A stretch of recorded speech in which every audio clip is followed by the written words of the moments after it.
All right, guys, we got a new section to the America Happens website called the Whistleblowers Forum, where you could go on there and anonymously or using your name post anything that you want and contact other whistleblowers to talk about what's really going on out there.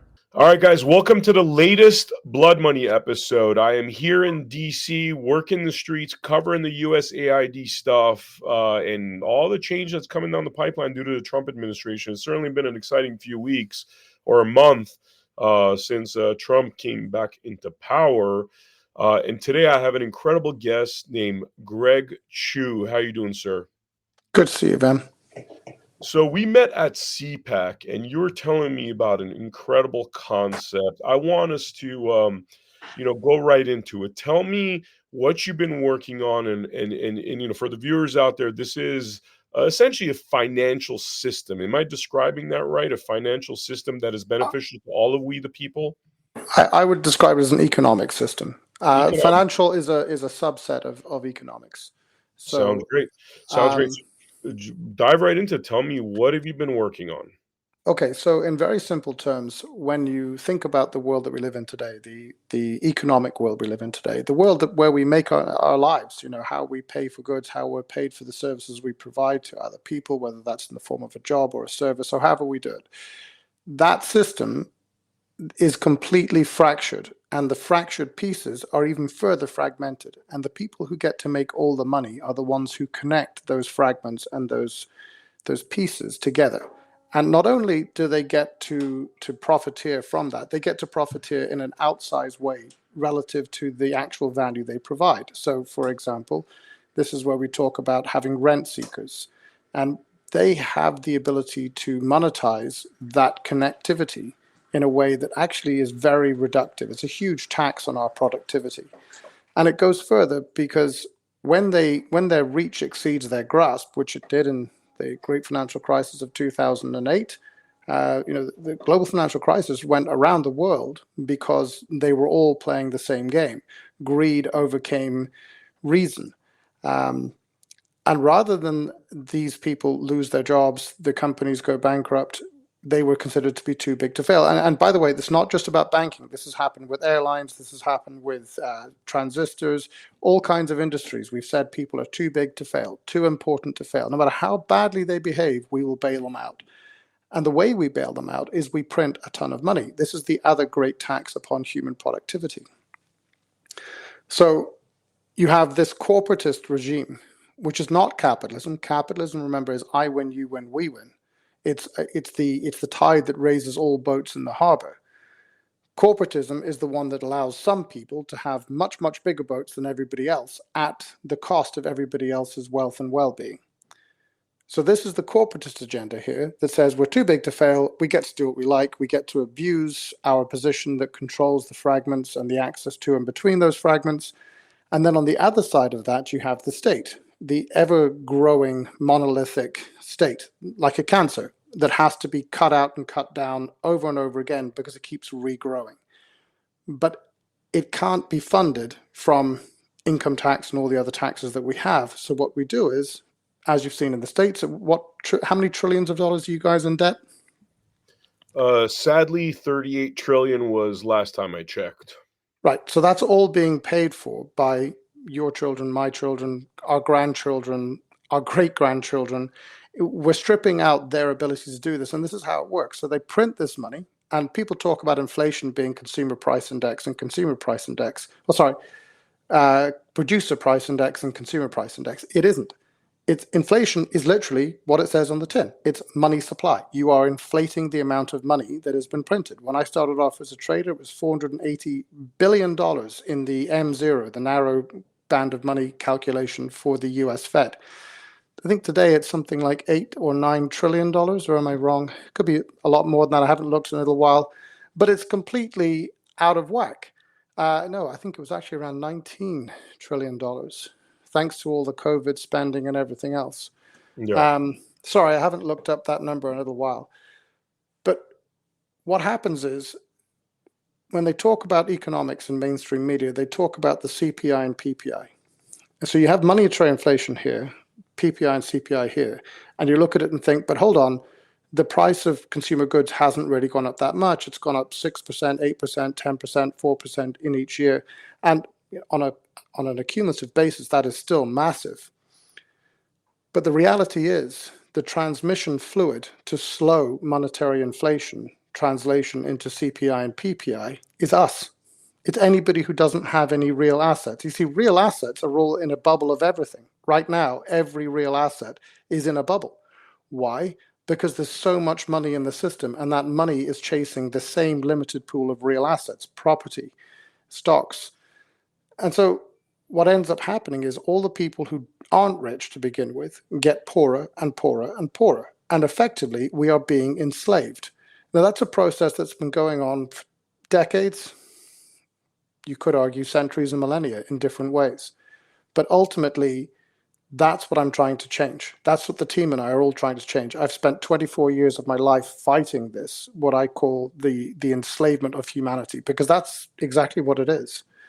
Enslavement is not about whips, chains, and the brutality that we think of when we think of the term slave. Enslavement is dependency. It's forcing someone to be on their knees and stay there. Yeah, I mean, we've talked a lot about the Federal Reserve System and this, some people call it usury-based system with high interest rates, where people are, most people have just enough to get by, but not enough to prosper. Another thing we've talked about is historically there's been a American system of economy. There was a gentleman by the name of, I believe, LaRouche, who was a pioneer to this in the 70s and 80s. Actually, one of Reagan's favorite consultants. Believe it or not, he came up with the Star Wars concept that he pitched to Reagan. And whether that was a psychological operation or whether that was a real thing, definitely, Soviet Union came down during Reagan's time. How much of that goes to credit goes to LaRouche. But the long and short of it is that he introduced this American style of economy, which is embedded in our history, which is a prosperity-based system versus the City of London style economy, which is more of a keeping you in this perpetual state of slavery system. And what happened with this LaRouche guy was that via City of London, they made him out to be this really bad person, anti-Semite. Media blasted him and pretty much removed him from the equation because he seems to have been a threat to the bankers and the powers that be. So we know that information. But that's the story of the American that's the American independence. Yep. You and I talked about this at CPAC. I said to you that the American War of Independence wasn't really a war of independence. It was a civil war. And what separated the two sides, the side who won were on one side of the Atlantic, the side who lost were on the other. So you then had an independence, but in reality, it was libertarian capitalist Englishmen against the ones who wanted to preserve the old order and wanted to keep hold of power in London. And your example there is exactly the same thing playing out all over again. Because you've got the libertarian capitalists saying, no, we should actually open the markets. We should deregulate as much as possible. We should educate people to make rational choices. All of the things that we should be doing in order to have a functioning society. This is what we need to do. And a libertarian capitalist doesn't want to limit somebody to their potential relative to where they were born, who they were born to. The English system does. A lot of people think that I have a posh English accent, but actually English posh people know that I don't. Grew up in the Middle East. My father's English, my mother's Irish. I'm not part of that clique, and I never will be, even though I've gone to the right schools and everything else. Ultimately, it is still like that, and in America, you still have an attitude that's really positive, that's really embracing the opportunities that come your way. I say that the biggest difference between an American and a Brit is yes and no. Americans invariably say yes to something. Brits prefer to say no. It's funny. I got to mention this. I spent a lot of time in Europe in the 2000s, traveling through England, Germany, France. And that's the thing I kept hearing is that in America, you guys embrace failure because you try until you succeed, like your classic Abraham Lincoln story, runs for office 3 times, loses the first 2 times and becomes president, And that's what they admire about us. But where in Europe, from what I understand, is like if you try and you fail, it's not like you get to go at it again. It's like they just mock you, you're a failure or whatever, and that mentality, from what I was told, is, what holds them back. It's a big part of it because in America you have bankruptcy laws that basically say you get to re-roll after a year. In Europe, very much so the Germanic countries, and England is part Germanic in its mentality. The idea that you would welsh on your debts is abhorrent. They don't see fault flowing both ways. So who's at fault, the borrower or the lender? The lender knew what they were lending money for and to whom they were lending the money. So they were aware of the risk they were taking, and no doubt the interest rate reflected their view of the risk. Ultimately, the deal that was done between borrower and lender reflected that balancing out of risk. But we like to pretend on this side of the Atlantic that the lender had no moral or logical bound of risk. It's rubbish. They did. But somehow or other, this goes to the heart of what's different about America. Why you had the American War of Independence, as you guys call it. It was about that differential of mentality. It was, and you can make it as simple as saying one side likes to say yes, the other side likes to say no. But within the American system, there is an understanding that borrower and lender came to a deal in the marketplace without a gun to either one's head, and both bear some responsibility for the end game. In Europe, we put all of the blame squarely on the individual, and that's a huge impediment to any kind of entrepreneurial activity as well. In Switzerland, for example, I had a guy tell me that I explained that doing what we're doing, we lost our family home. That to keep going through everything that we've been through, to keep getting up off the canvas, has damn near bankrupted my family and I. And the idea that I would be sailing that close to the wind was abhorrent to this Swiss guy who worked in the blockchain world, to such an extent that he said, "I can't trust you anymore." I said, well, "Why?" He said, if you are struggling to pay your bills, then you're not a good man." And that mentality, he expressed it in a very open, autistic way, because a lot of people in this industry are like that. But that is the mentality that actually really holds Europe back. I mean, Europe's got 322 million people, more people than the USA does. In theory, it has all the advantages. The USA had to build from scratch, basically, at the end of the 1700s. In theory, Europe should be the superpower, but it isn't. Why isn't it? And it's all of these things. It's a class system that holds people down. It's an adherence to subjugation. It's the idea that ultimately your birthright matters more than your capacity. Like almost like a caste system. It sounds a little bit like a caste system.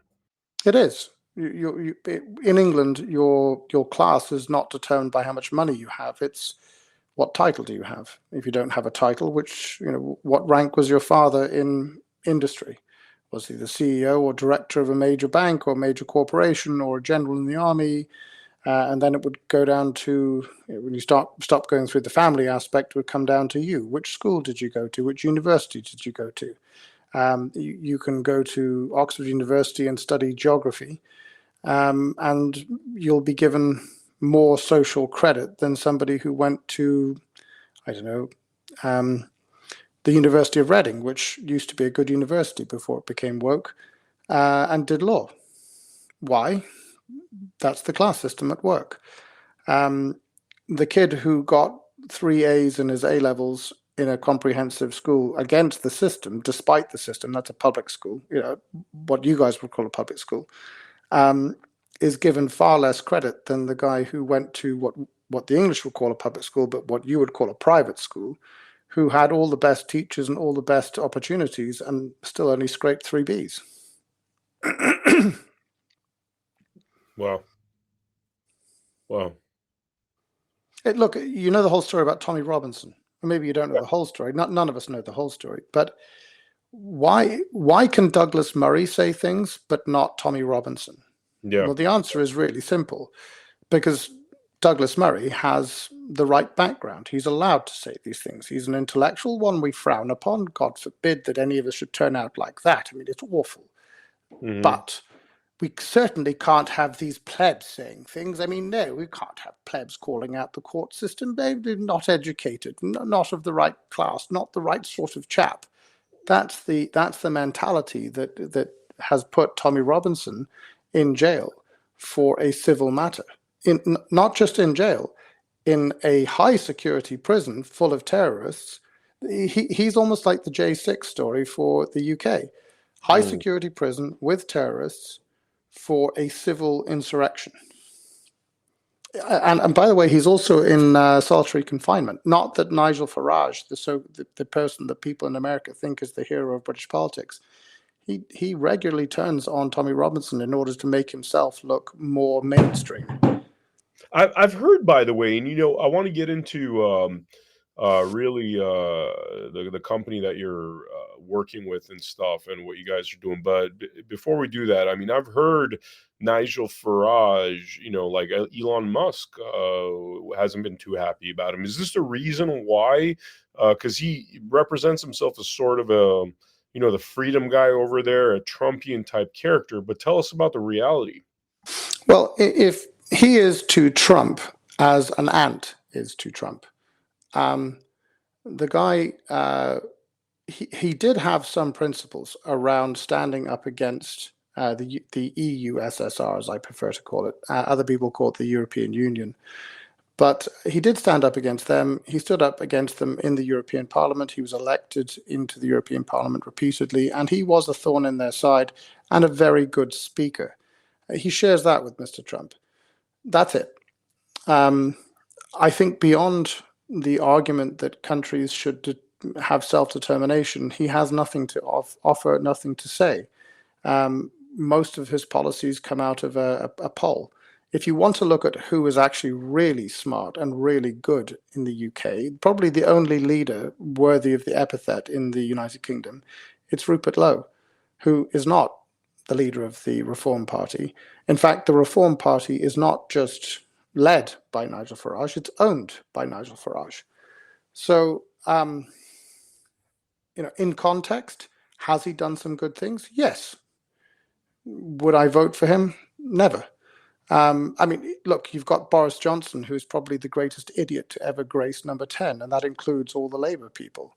Actually, no, Keir Starmer would certainly, two-tier Keir Stalin, as I prefer to call him, would definitely give him a run for his money. But then you have to wonder how Donald Trump welcomed such an imbecile into his office with such grace, particularly when he did such a good job of explaining the realities of the world to Zelensky today.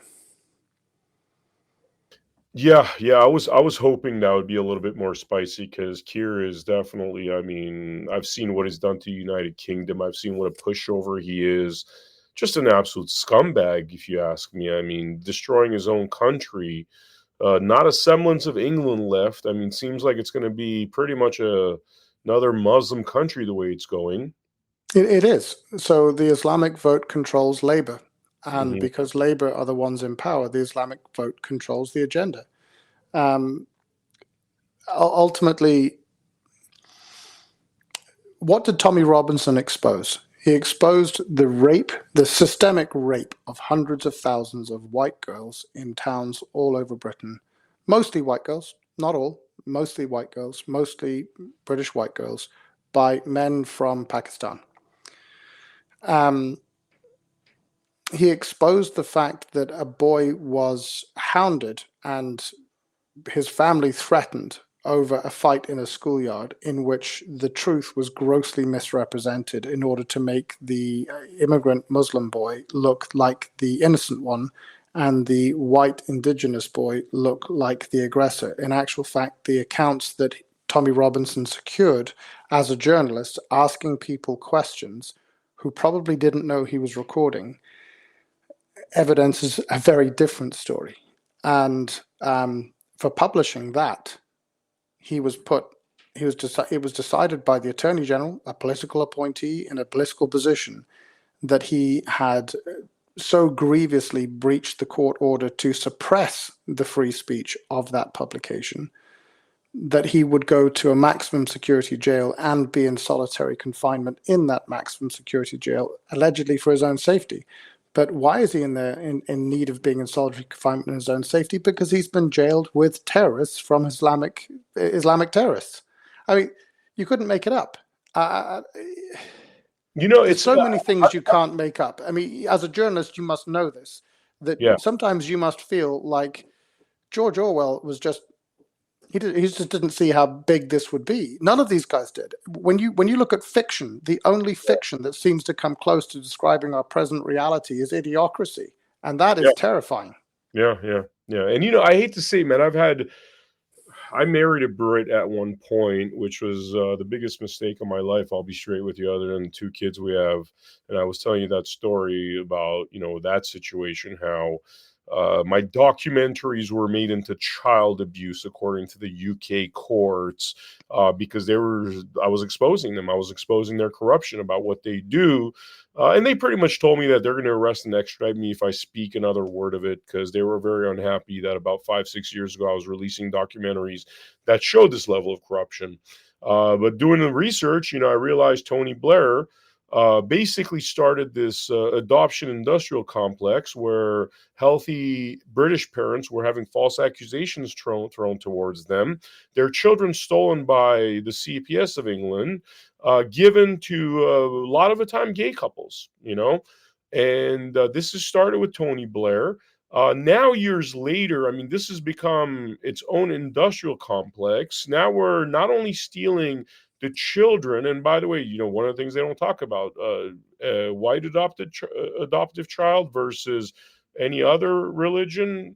Most of the time they want whites, even if they're not white. You know what I mean? They don't talk about that because, they say that's racist, but that's a fact. They want to take healthy white children from healthy parents and sell them off, literally. Child trafficking, child sales, whatever you call that. And this was started with Tony Blair. And now 20-something years later, they're allowing the rape of British kids and covering it up, is what you're saying. Covering it up hugely. And the police, the local MPs, they're all complicit in this. Now, this is all, look, in a civilized society, as certainly when we talk about civilized society, we're talking about Western civilization, which is Anglospheric. The idea of freedom of speech, freedom of conscience, the kind of freedoms that we're taught growing up that are human rights, are basic human rights, and actually have driven all of the innovation that led to the Western world's acceleration technologically and commercially beyond everybody else for the last 5-6 centuries, the Enlightenment era on. Those things are at the core of our culture, of who we are. And they don't actually really exist in most places, in all kinds of different ways. So you saw this with the Canadian truckers. They were protesting. Not only did they say you're not allowed to say things we don't like, they shut off their access to money. What are we so frightened of that we can't have a debate in the public space? That is what the whole idea of freedom of speech should be, that I could disagree with everything you just said and say, Vem, that's appalling. How dare you say that? Well, how dare you is a terrible expression, because it always means that you're trying to bring emotional judgment into something without an actual debate. But forgive me. I could turn around and say, well, actually, Vem, I've seen statistics that show that those numbers that you're quoting are wrong. So how did you get to your numbers? We could actually talk about the points in such a way that we would arrive at an enlightened state for both of us. We shouldn't be frightened of somebody saying things we don't like. I tell my children this all the time. Be sure to read things you don't agree with, because it's only through reading things you don't agree with that you can test the things that you really think.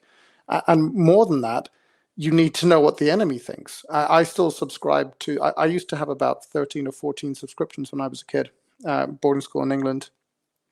And I had The Economist, The Times, The Telegraph, Financial Times, the Spectator magazine, and so on. And I got rid of all of them over time, apart from the Financial Times and the Wall Street Journal. And I'm getting rid of the Daily Telegraph because it's become the newspaper of the neocons. It's a bit like the Washington Post, I guess, now. Why do I keep subscribing to the Wall Street Journal and the Financial Times? Simple. I need to know what the enemy are saying and thinking. And they are. They're making it very obvious. I mean, their entire anti-Trump, anti-MAGA, MAHA agenda, the drive they have to shut down any kind of debate, it's all right in front of us. The other day, there's a big movement in the UK at the moment amongst farmers to push back against inheritance tax, which is really a tax that tells you are a subject, not a citizen. Okay, you've died, you now owe the state money, even though you paid tax all through your life. That tax in the UK they want to impose on farms is going to destroy farms. It's going to destroy family farms. It's going to enable big corporations to own farms, to own our production centers, but not families, not people who really care for the land, care for the animals, want to do a really good job because it's their passion. It's something that has been handed down over the generations. No, they want to give it to all the big corporations. And I was saying to one of the guys who's writing about this and protesting that they just don't care. They don't need to care because you're too small a number of voters. And frankly, if you really want to understand what's happening here, this is not about the Labour government in the UK. This is about the intellectual center that drives their agenda. That's the World Bank, the World Economic Forum. I was in Davos earlier this year. I had the MAGA, dark MAGA hat on. Nothing better in the world for separating wheat from chaff, let me tell you. But all of that stuff, they're not hiding anything anymore. It used to be that you would have to read deep into things to understand what the agenda was. Now you don't. The agenda is being published right in front of our eyes in plain language. They are saying, last year, they came out saying, we should stop farming in the West in order to meet our net zero obligations. This is all absolute lunacy. This is, I mean, when I describe these people, I say they are anti-human. I said this to you earlier about Zelensky. Zelensky needs to get the message. The anti-human people are out. The ever-war people are out. This is now the pro-human party. The uni party of Republicans and Democrats, they're out. MAGA MAHA is a uni party of the people, for the people, by the people. It's what America began as. And it's America finding this out again and coming back to this origin point for American culture as it diverged from British culture is this. It is exactly this. A government by the people, for the people. So we know that, like, it's, these kind of like monarchy, the centralization of finances. This is part of the issue, because when they centralize it, they decide what to do with our money. And this is part of the issue. We've seen what they've done with USAID when they control the funds. I could be a Christian. I'm an Armenian Orthodox Christian. I don't want my money being spent on making worms into transsexuals. I don't want my money being spent on trying to make, whatever, give $1 million to Pakistan for their LGBTQ community. When I'm walking down the streets in this country and there's potholes in the ground, homelessness, veterans, not being able to find shelter, I don't think we should be spending money on BS, right? And that's what it seems like is happening. Yeah, but fundamentally, this is what the whole tax system does. So I touched upon the two biggest taxes. Tax number one is corporatism. Tax number two is socialism. Okay, so corporatism is what says that certain players in the economy get to control all of the fragments and access to the fragments. And because of that, they have an outsized ability to make profit relative to what they actually do. And when they screw up and get greedy because their reach exceeds their grasp, which it does every 15 to 20 years, everybody else has to pay the cost through the socialization of that risk. And the socialization of that risk is done by money printing. On the other side, we have the socialist totalitarian state, to which Ronald Reagan said, the 9 scariest words in the English language are, I'm from the government and I'm here to help. The whole mechanism, everything you see in Europe, why has Europe gone dark? Why has Britain given up on being the home of liberty that it once was? because the answer to every problem has become the government should do that. The government can do this. And it just keeps creating this ever bigger monolithic state. And ultimately, the government is not the one that you elect. It's the one that runs the administration. And this is what you've seen. You're seeing this play out right now. Trump's first term, he got absolutely nailed to the wall by the real government of the United States, the unelected officials that run everything around it. What he's doing right now is culling that. Now, you might argue, and you could argue well, that there are going to be repercussions from this. There are going to be failures within the system. But what you'll end up with is a state that actually works for the people. And that's the way around it needs to be. So the third type of taxation is income tax, and all of the things that go around our personal taxation. So all of the money you make, you have no accountability within the system for that, because the people who work for these government departments think they have the right to this money. They think they have the right to distribute it as they see fit.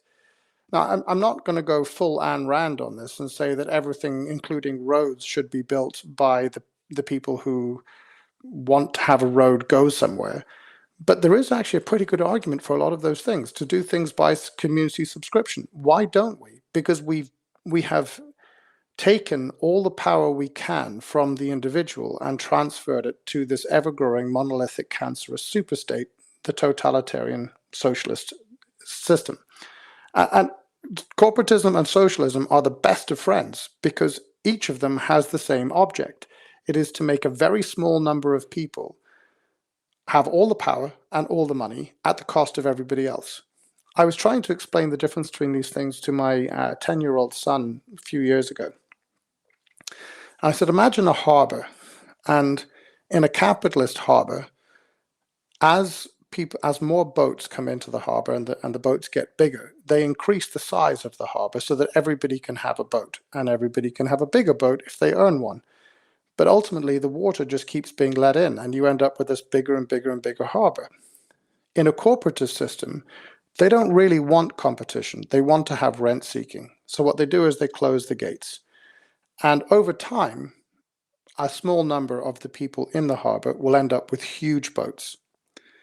And most of the people in the harbor will end up with small boats, little small boats just eking by. And everybody will be sitting in the mud, because all the water will be in the pools on the big yachts. That's corporatism at work. In the socialist system, it's exactly the same thing. Everybody ends up in the mud at the bottom. The harbor door is closed, because that's the way this works. And you end up with a small number of people having all the power. So the hegemony that the cabal is corporatist, socialist, totalitarian state together. And the model for this, by the way, was Nazi Germany. They did it first. They did it best. Wow. So, all right, let's dive into, I mean, you have a solution for the head of the snake. Let's talk about that a little bit. So all the rights you have, I mean, in America, you still have guns. Europe has been disarmed. That's another reason why it doesn't have the ability to stand up and do anything about the state they're in. So you have guns, you have the right to free speech as an absolute right, or at least it's been restored to you as an absolute right. But ultimately, as we've seen all over the world, all over the Western world, if you say and do things the government of the day doesn't agree with, they can turn off your access to money. They can turn off your ability to prosper as an individual. They can cut off anything they want. They can cut off your data, your access to data. They can cut off your certifications. For example, they can just cancel your driver's license. They can cancel your passport. Same with assets. Most assets that you own are subject to some sort of state approval. Whether that's a car or a house, whatever it is, it has some sort of state approval. Now, to some extent, that is necessary in order to underpin those rights. But it's a slightly different thing to say that the state underpins your right and acts as a witness to your right, versus the state has the ability to enforce and take away those rights if it wishes to. And the third thing, your data, your assets, your money. Now, there's two aspects to the your money piece. Number one is the money that you have in your wallet, the dollars, the Canadian dollars, etc. It's all fiat. And the best person to read about this isn't any of the intellectuals. It's none of the economists. I mean, Milton Friedman, Thomas Sowell, they're brilliant. Hayek, etc. Fantastic. Thomas Mises, all of them, they're all great to read. But if you want the really simple version that's done really well, read JP Morgan's testimony to Congress in 1912 about banking and money. And he describes the greenback, which is what today's fiat money is. It was a credit note, not real money. He describes it as being a credit note. That is not real money. So the money you have in your wallet, the dollar, that is just being printed at the convenience of the Fed to serve the ends of the socialist corporatist machine. And the more dollars there are in the economy, the less somewhere is a value. So what happens is you print more dollars and you get a bubble of everything in real assets, right? So they keep up. But the bit that doesn't is the people who don't have the assets, who don't have all the money. They're getting crushed in their value. They're being turned into slaves. So if not already. So that's one aspect of it, is that this money printing is a huge issue. The second part to it is they can literally turn off your access to it. So when people talk about CBDCs, which is central bank digital currencies, the big opposition is, if I have dollars in my hand, at least I have dollars. They can't be taken away from me. Cash is cash. But if it's in a digital form, it can literally be switched off, and this is true.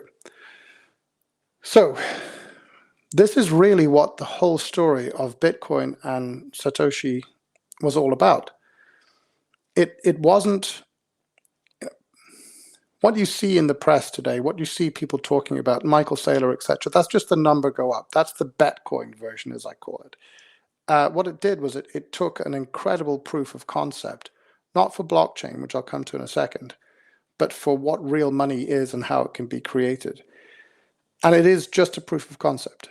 And it turned it into essentially a manipulated number go up machine that, just like the corporatist socialist system that Satoshi Nakamoto was writing to remove power from, they want to do the same thing. It's this Shanghai billionaire argument. And the Shanghai billionaire argument, of course, is that the US Fed should print billions or trillions of dollars in order to buy what is allegedly a hedge against monetary inflation, Bitcoin. So that's like saying you're going to chase something through a train station that you'll never catch. It's ridiculous. But their object, all the people making those arguments, is to turn themselves into the Shanghai billionaires at the cost of everybody else. It's a zero-sum game. Satoshi's innovation was, historically, as per JP Morgan's testimony to Congress, cash was actually like a representation that could more easily be traded and moved between people of gold. The gold that underpinned that dollar, that pound back in 1912, was the stronger economy of the two. That was literally backed by, the cash was backed by the gold at the central bank. So you couldn't print more money. You couldn't just magic money out of thin air. The pound notes used to say that the Bank of England promises to pay the bearer the value of whatever the denomination was, along with the code that proved it was that £5 note or that £10 note. And the gold was literally in the Bank of England to back it up. So that's what JP Morgan said real money was. It was money backed by gold. Satoshi Nakamoto's great innovation with Bitcoin was to say, but hold on, there was no industrial value to gold at this point in time. It was purely an instrument of money. So why? What does it do? Well, you can prove what it is really easily. It's malleable. It's fungible. It's actually pretty tough to extract. It's pretty, the risks are high. The workload is high. So what you're really doing is you're proving that you have done some work to extract value from a finite resource. And you can only create more of that by, as my one of my team members says, Craig Everett, by blowing up a star. So big effort, right? So Satoshi's idea was, well, hold on, if you create a competition to solve a cryptographic puzzle, then whoever does that can be rewarded with a Bitcoin. And in the process, what you're doing is you're creating real money. And he was right. If you think it through, the logic is absolutely unassailably correct. The problem was the efficacy of doing that was so poor that it was never going to be anything other than a proof of concept. And in reality, once it had gone into the public domain, you can't change a blockchain once it's gone completely public. A blockchain done correctly is sustained by all of the people that mine it, all the people that support it, all the distributed computers that are involved in it. So let's say you want to push an update to the chain. Every single miner has got to implement that change or the system forks. And then you have a break and you end up with this continual process that you don't actually have a cohesive system. So what he was trying to do was to create real money in a way that all of us could participate in, all of us could benefit from, act within, and the proof of concept it created challenged these things. So what have we done? We have made Bitcoin tens of thousands of times more efficient and added in native smart contracts and virtual machines. Those are the means by which you can say that a thing is true. And because a thing is true or because it is false, a subsequent action can occur. Think of it a bit like a vending machine. So a vending machine, it has a 0-1 binary state all the time. Has anybody put money into the receiver? No. So then its state is 0. If somebody puts $1 into the machine says, right, I now have 1. Now I'm going to turn on the keypad and I'm going to ask the person to make a selection. Have they made a selection? Yes or no? Once that becomes yes, it then drops the bottle of Coke down to the bottom and allows the lock to open so that you can get out your Coke. That's essentially what smart contracts are doing. They're looking at a state to say, is something true or false? If it's true, take this next action. At the next action, you have a logic gate process that takes you through a series of events that can be 0 and 1 all the way along. Being able to do that on a blockchain means that you can actually trust the message, not the messenger, securely at scale. That is massively significant relative to what we were talking about earlier, because remember I said our entire economy is fragmented and fractured. It's fragmented into national blocks. It's then fragmented into industries and different access pathways and all the rest, all of which reduces our productivity because it excludes most of us from being a fully enabled actor within that context. And means that all of our work has to go through one of those gateways and pay a tax to whoever it is that controls that particular gateway. With this, you can actually change that. For the first time, your work can be yours. The profit of your work can be yours. Your money, your assets, your data, they should all be yours. And it's made possible in creating an open resource layer that nobody owns, nobody controls, but anybody can use. You allow all of the infrastructure, all of the disconnected pieces that we currently have to suddenly connect. And you create this open space in the middle that nobody owns or controls, so anybody can do whatever they want within. Your money is yours, because this is not fiat money that's created by the central bank printing money and then representing it on a ledger in a bank who we trust because they're regulated, etc. I'm not saying we shouldn't trust banks either. Don't get me wrong. I'm not one of those anti-bank people. I think they have a huge role to play in the future too. Not in the way they do now, but in a different context. So you end up with a system in which you're able to trade with everybody else freely, openly, transparently. Your money is yours, your data is yours, your assets are yours. Ideally, all of these things come together in what I call the internet of economics. We have an internet of data, which is where we exist at the moment. So we're using it right now. We need to move away from that for the good of humanity toward one in which we have an open architecture for us to operate as independent economic actors. And once we have that capacity, the state has to ask us for permission, not vice versa.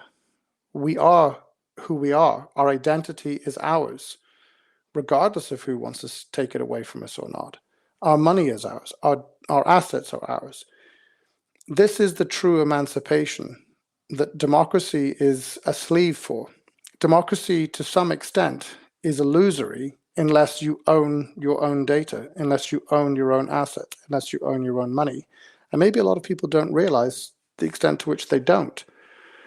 But I think the penny has been dropping for the last 10, 15 years. I think people are really beginning to understand this. And when we were trying to raise money, and it's very hard to raise money for a project when you tell the venture capitalists, no, we will control nothing. Literally, we will control nothing. We will build this thing. We spent $25 million getting here. We've accessed a ton of really good open source things that cost tens of millions of dollars more and brought it all together, and we're going to give it to the whole world for free. That doesn't sell well with venture capitalists who love the corporatist story of we're going to corner the market like this, and we're going to be the pass-go ticket on the monopoly board, and we will control the board. So I was being asked, what kind of people do you think would like this? And I joked and said, well, everybody who thinks that when you go racing, you turn left, which Californians don't get, but anyone from the southeast states of the USA will definitely get. They may not like it, though, because they think NASCAR is about more than turning left. But they asked me to refine that further, and I said, well, if you'll excuse the frank language, it's everybody who started to work out how fucked they have been and would like to unfuck themselves and maybe do some fucking of their own. I love that. That is awesome. Give us more details. I mean, how does it work? How does it differ from, the things that we've heard? Bitcoin. Tell us more. Well, Bitcoin, like I say, the Satoshi Nakamoto, who wrote the Bitcoin white paper, that white paper is probably one of the most profound documents in documented human history. The idea that it created, that we can create real money through means other than something that can be extracted from the ground as gold, that's truly a break that actually moves us into a digital era away from what we've had in the past and allows a reset, if you like, economically. The problem is it's so incredibly inefficient and so incredibly slow. It's a proof of concept, and it could never evolve beyond being that proof of concept, because the moment it went public, everybody who mined it, like I said earlier, they all have to update the program, and anybody who doesn't update the program ends up forking the chain, and then the whole thing begins to fracture. So it has changed tiny amounts, almost nothing in all of the time. When Larry Fink from BlackRock, by the way, says he thinks that the coding of Bitcoin can be changed, he's right.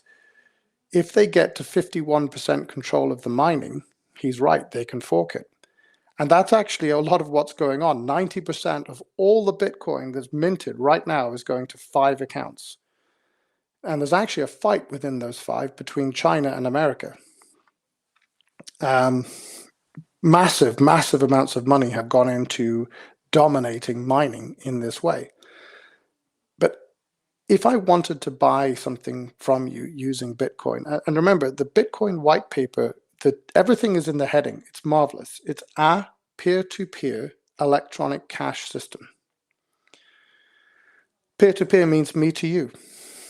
So if I wanted to buy something from you using Bitcoin, let's say you're a coffee shop vendor and I want to buy a pack of cigarettes, a Snicker bar, and a coffee. By the time the transaction has actually confirmed, I will have smoked all the cigarettes, drunk the 4th coffee, and be on my 2nd Snicker bar. It takes 10 minutes for the transaction to even get into the hopper to be confirmed. It takes hours to actually settle the transaction. This is not something that can be used in any commercial context. In addition to that, the cost of the coffee, the pack of cigarettes, well, maybe not in DC, but in most places, the coffee, the cigarettes, and the Snicker bar, the cost of those would be exceeded by the cost of making the transaction happen. That isn't money. That's real money, but it doesn't really work. Now, a lot of people made an awful lot of money from Bitcoin's price going up. And if you look at it, it moved from cents to dollars, pretty big jump. But it went from there up into the thousands, up over 100,000. Nothing, not even the tulips of fame from Holland. Nothing has done this before. Nothing has gone from fractions of a penny to hundreds of thousands or to $100,000 ever. That jump has never occurred. What's driving it? Manipulation. So if you own a ton of Bitcoin, which a really small number of people do, it is massively profitable for you to drive up that number, know when the market has topped, and begin to create bad news stories that drive the price back down again. And then it gets to a certain point and you start to accumulate it. And then you start telling really good stories about where it's gone. And then you get a new high. And then you break that down until you get down to just below this one. And then the previous high. And then the people who bought in above here begin to panic and it really pushes the price. It's all manipulation, all of it.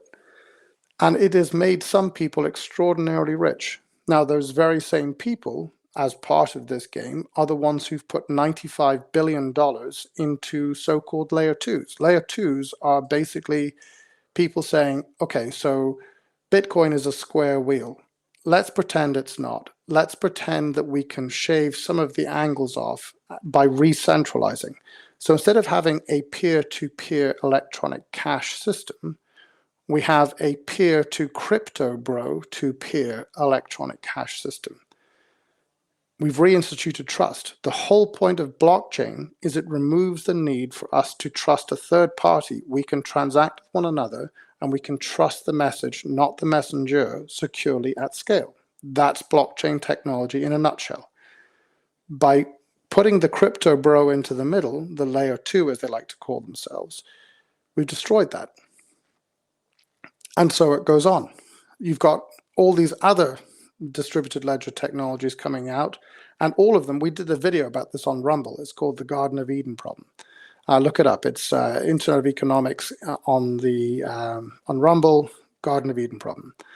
And we talk about it at length. Every single one of the so-called blockchains out there, they're not. They're controlled. They have masters.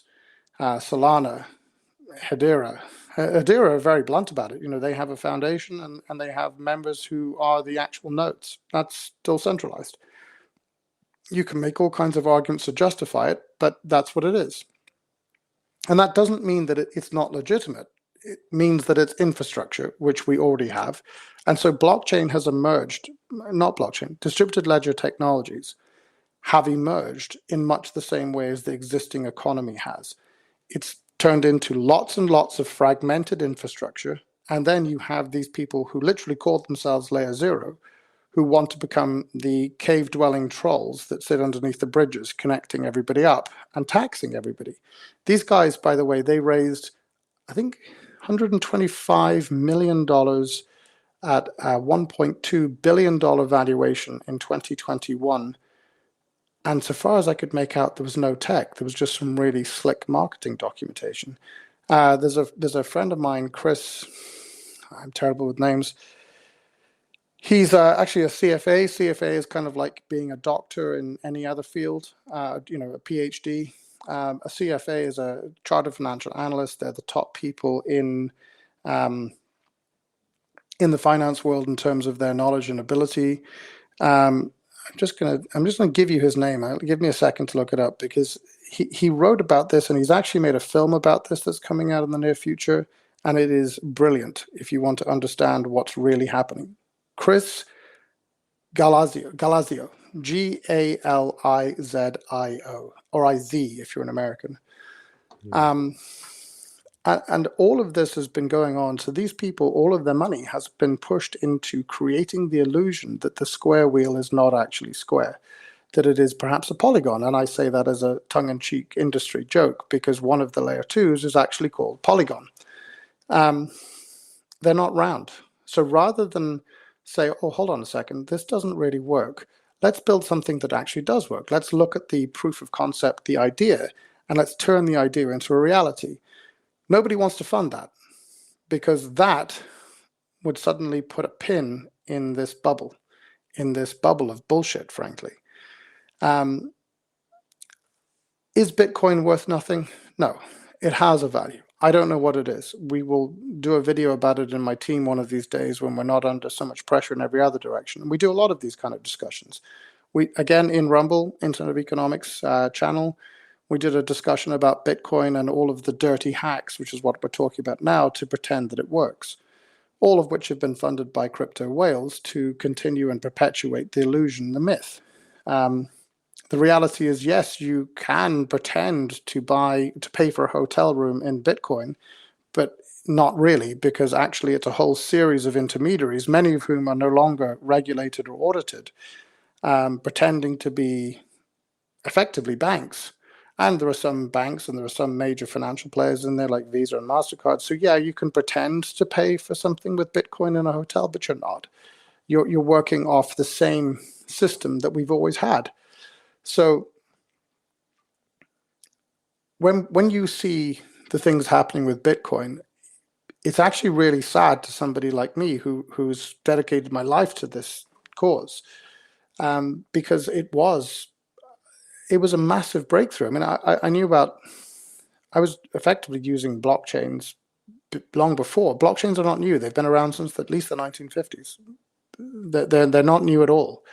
I mean, if you want to understand a blockchain very simply, it's like if you were standing in a room and there's 100 people in the room and everybody has the same sight of something that's happening, that everybody in the room has a pen and paper and can write down, them gave Greg an apple.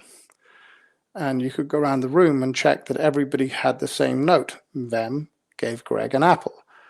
If you weren't in the room and you knew 100 people that were in the room said, all 100 people that were in the room said, them gave Greg an apple, would you believe that you gave me an apple?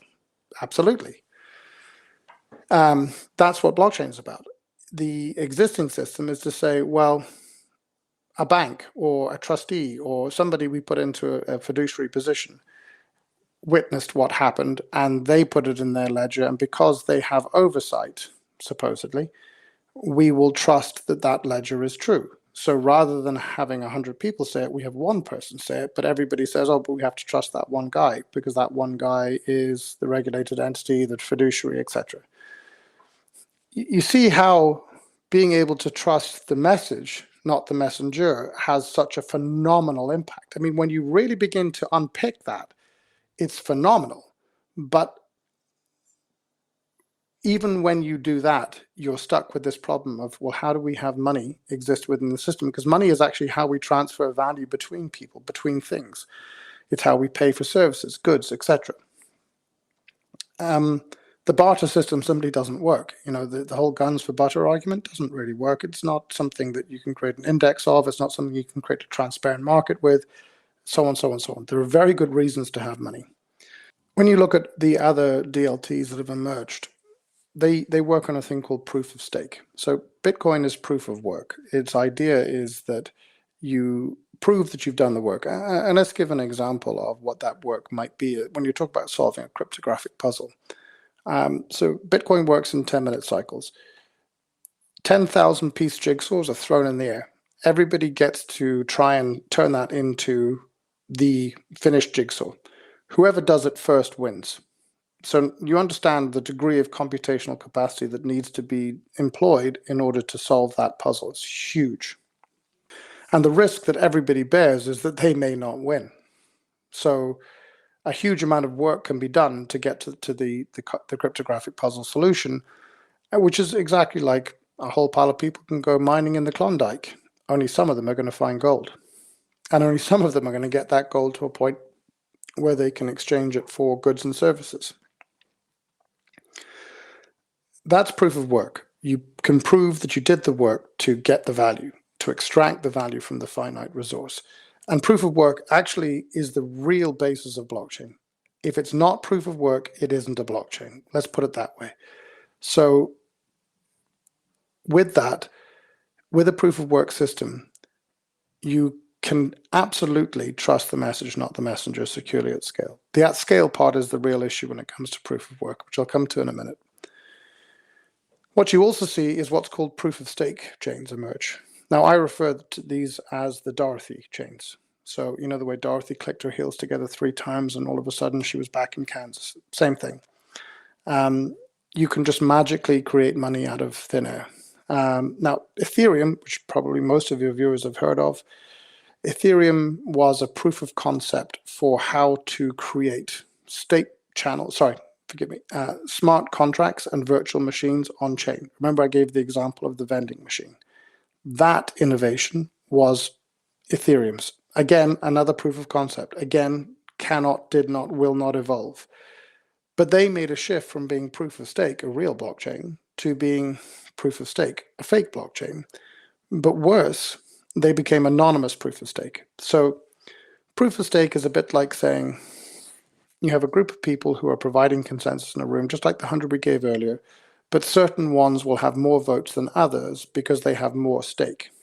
And in a room where you can see what everybody has and you know who's voting for what and how and why, that's actually okay. It's not the worst thing at all. In fact, it can be a very good idea that within a group of people who know one another, that's everybody knows what the cards in play are, you can act with a fair degree of trust in that context. Anonymous proof of stake is and I love doing this with people. I say, would you ever work for a company where you don't know who the managers are, you don't know who the directors are, you don't know who the owners are? In fact, you literally get your orders handed to you by a little anonymous piece of paper each day. Would you work for such a company? And nobody I've ever met said yes. That's anonymous proof of stake, because you don't know who is deciding what, why, in what forum. None of these things will you know. And this is where, again, you see massive collusion. You see this happening in all these proof of stake systems. And sometimes it's very obvious and overt, like with Solana or Dfinity. Sometimes it's hidden, as with Ethereum. But it's the same thing in the end of the day. That doesn't really remove the need to trust the messenger. You still have to trust the messenger somewhat because they're all infrastructure. There are control functions in there everywhere you look. Every single one of them has got some kind of a control function. I refer people, if you want to do a long form discussion on this, go to that Rumble channel. There's 3 hours of video, Craig and I talking about this, another 2.5 of Craig, Ulf and I talking about this. These are huge, huge issues with whether or not we're actually using a blockchain. So, when I came to DC the first time for the DC inaugural ball and the second time for CPAC, I kept saying to people, the ones that are surrounding the Trump administration right now are fake blockchains, fake exchanges, pushing jokingly fake money. And this is not going to go well. Because right now, with the Trump administration, you have the opportunity to go down the road of an economic reset, to really embrace blockchain properly. But the people driving the agenda are the ones who like the meme coin, the very same meme coin that brought millions of people in and then stripped their money out and transferred that to the people who promoted the coin in the first place, just like it's been doing in Web3 crypto for the last 15, 16 years. This is not how you get mass adoption of blockchain. And blockchain and cryptocurrency are two very different things from crypto. Crypto is like the cancerous love child of the two. And its object is always about number go up. It's about being a cryptographic betting slip, which the insiders will always win. The house always wins.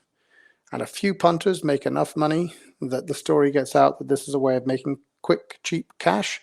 And so people keep going to the casino. So look, rather depressingly, that's where all of the money that's gone into this industry has gone. It's really tough, but it's got to change. And what we built, like I say, is Bitcoin made tens of thousands of times more efficient with native smart contract language, grown-up native smart contract language, not the child version that is Solidity that you see in Ethereum. Great proof of concept, but Solidity is a terrible programmatic language full of opportunities for hacks. We actually adopted Sophia and Fate from the Eternity blockchain. The guy who founded that, very smart guy. He was known as the godfather of Ethereum. He was Vitalik's advisor. And he told them Solidity is rubbish. So in 2018, he raised $200 million in order to build a proper virtual machines. And he made them open source. So we adopted them. And they're brilliant. I mean, they genuinely are brilliant. They have self-testing mechanisms to prove that they work. That's what we implemented into this. So tens of thousands of times more efficient than Bitcoin as both a blockchain and as real money. native smart contracts and virtual machines. Now, what we say is that it's an actual blockchain. Remember, our definition is that it has to be a proof of work system to be an actual blockchain that actually works, because we can do 300 transactions per second. Now, that might sound small to you when you listen to some of the numbers that are talked about in the market, which are almost all done in a purely academic context and not in reality. But our number is a real world number, and it's faster than Visa's real world number. So that gives you some idea of what we're talking about here. It takes 3 seconds to confirm a transaction. Count out. Sorry, Think about how long it takes. If I wanted to buy a cup of coffee off you, I have to pull the $5 note out of my pocket, out of my wallet, hand it to you. You then put it into the till. That's what, 5, 6, 7 seconds? If I do a transaction using a Visa card against a terminal, 7 to 10 seconds. In our system, a $5 transaction is done and dusted in 3 seconds.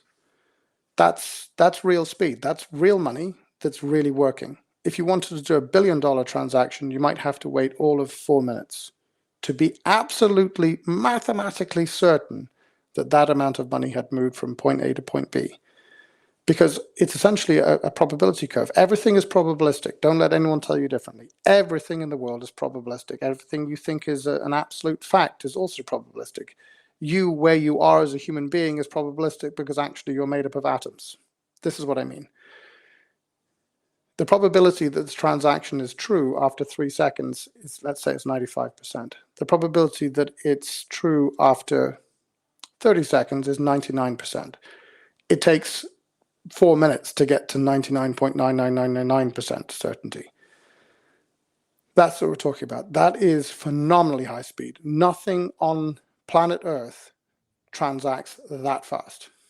Tell me about the practicalities of it. I mean, I apologize if I'm interrupting you, if you want to finish the thought or whatever. But the like if I'm like, hey, this sounds great, I want to be involved. Like, tell me a little bit more.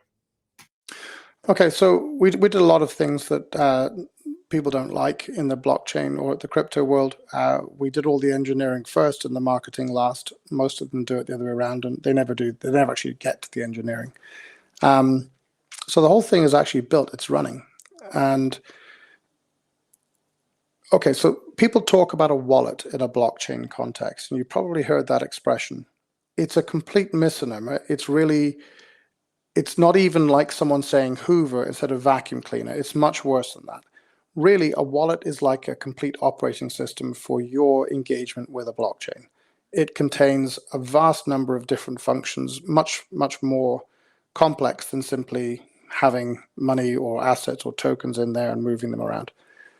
But for the sake of convenience, we'll use the expression wallet. Let's call it the programmatic interface for the more technical people, but wallet is the general term. All of the wallets out there, every single one of them, and I'd love to tell you different because it would have cost us a lot less time and a lot less money if somebody else had actually built something properly, but they haven't. How have they not? What they've done is they program a very slim part of the wallet function. Most of it is being pulled from libraries. Libraries are where you have pre-done pieces of code that fulfill certain functions, and you import those libraries into your code base.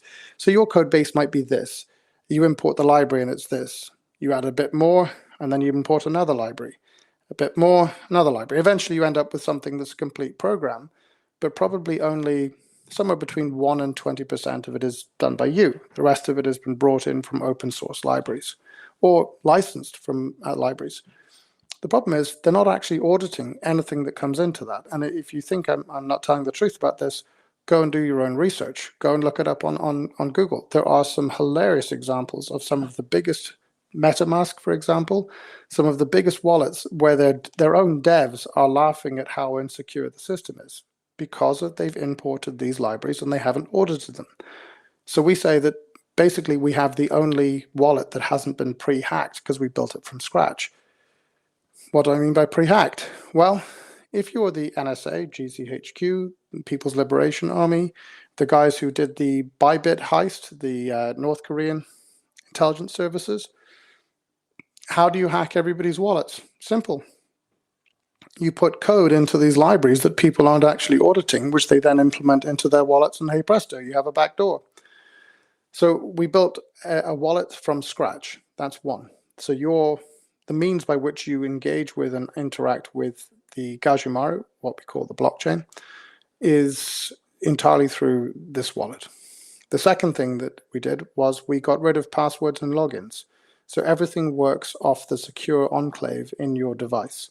The secure enclave, when I swipe up my phone and it does my facial ID, that's coming from your secure enclave.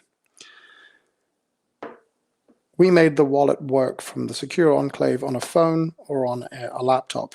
We're actually in the process of renaming all of the pieces of the things that we've done, but one of the first things we built was a proper marketplace, a completely on-chain marketplace, which in the demo on the QPQ Internet of Economics YouTube channel, and we have the thing in there called the Quid Pro Quo Walkthrough, which is a marketplace. It's the only marketplace in the world that is completely on-chain.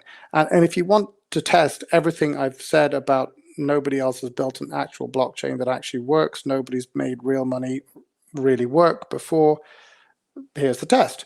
If you had an actual blockchain that actually worked, minting real money that really works, and it was in the world, what's the very first thing you'd build? It's a marketplace. Why has nobody built an on-chain marketplace for goods and services before now? Simple, because nobody built an actual blockchain that actually worked, minting real money that really works before now. We're the first to do it, so we built the first marketplace. In that marketplace, you can sell any goods or services. It's not intermediated. We do have a moderation function as a business because we have to. If somebody puts children up for sale there, obviously we can't allow that to happen. But any other goods, services people want to engage in, they can do. Whether that's selling your knitted jumper or selling your secondhand piano. All of that can happen in this context. So in that demo, we show this thing called grids. That's what we call it. Now, grids is the capacity to transact me to you over the Internet of Economics, as we call it, in such a way that I'm transacting from my secure enclave to you. And in fact, as we evolve this will become air-gapped. Air-gapped means that the device that I engage with has no connection to the internet. Everything works off optical signals. So all you need is a camera and a screen. If you have a screen and a camera, which even your laptop has, you have the ability to exchange optical signals that allow us to confirm that I am me and you are you, and be able to access our wallets, our money, our data, our assets, and be able to operate upon them and engage with them and engage with third parties. That's all in this walkthrough demo that's on YouTube. Very neatly set out. It's not sexy. It's me doing a talk. I'm literally talking over a series of screenshots, but it's 20 minutes of your day if you want to really see what the future looks like. It's right there. Wow. So okay. You talked about people using their computers to basically mine, and as opposed to having, some kind of farm system set up, this is something that anybody could do. Could you elaborate on that? Yeah. So I've talked about a couple of things along the way in this conversation. One of them was that this is a chance for a complete rebuild of our entire economic system, a reset. That's one aspect. Another is I talked about how Bitcoin, if you want to think of it like throwing a 10,000 piece puzzle into the air and solving it in 10 minutes. That's another. So why do you need multi-million-dollar server farms in order to mine Bitcoin? There's your answer. Technically, that's not what's happening, but the analogy I've given is pretty good. The analogy I've given, is pretty good. It's like a 10,000 piece puzzle being chucked in the air and you've got to fix it in 10 minutes. A cryptographic puzzle is really hard to solve, but really easy to prove you've solved. So you can say, hey, I've won. Give me the Bitcoin. In our system, we implemented it slightly differently. We use something called the cuckoo cycle. Now, the cuckoo cycle is more like a maze. So, those mazes that kids do, and it says Johnny's got to get to Jane, and there are 100 different ways that he can get there. and you have to plot which route it takes. Mm. Well, that's all memory function, because just like the kid drawing, going, nope, that didn't work, start again. Nope, that didn't work. It's testing each avenue. Now, you could get lucky and immediately spot it's there to there. But the way that a machine will do it is it will test every possibility. This is essentially what machine learning is. This is how it works, right? So we create these mazes. This is the cuckoo cycle in a simplistic form. Again, not entirely accurate description from the technical people, but for everybody else in the world, it works. We have these mazes. Mazes don't work on the computational capacity. When you're trying to solve a 10,000 piece jigsaw puzzle, you're using massive amounts of computational capacity because you're having to move all of these parts and see the relativity between them all of the time. Massive computational capacity. Solving a maze is different.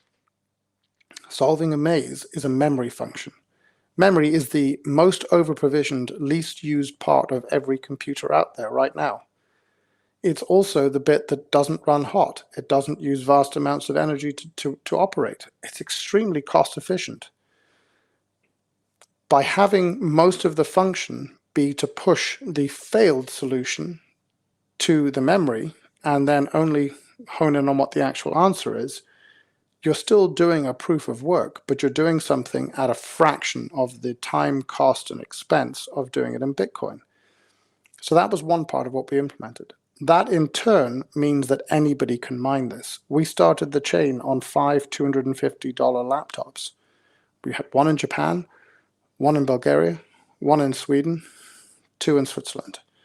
That's how we started this. We then added to it with some mini Mac M4s. I think there are now 14 or 15 Mac mini M4s running. And we're just going to keep adding bits and pieces to test different ideas out. But ultimately, you could mine it on your phone. That would be a really bad idea because your mobile phone is extraordinarily expensive. Vast amounts of computational capacity crammed into a tiny little thing this size. This laptop is an extraordinarily effective solution because this is a 5-year-old laptop. You could buy this in a shop for $200 and it would mine the Gajimaru extraordinarily well. So what we did is come back to the point about an economic reset. The whole thing with decentralization, I touched upon it. Now, Bitcoin, it's not a governance issue. Well, not yet. Not until somebody gets to 51%. But 5 accounts do over 90% of all the Bitcoin mining in the world today.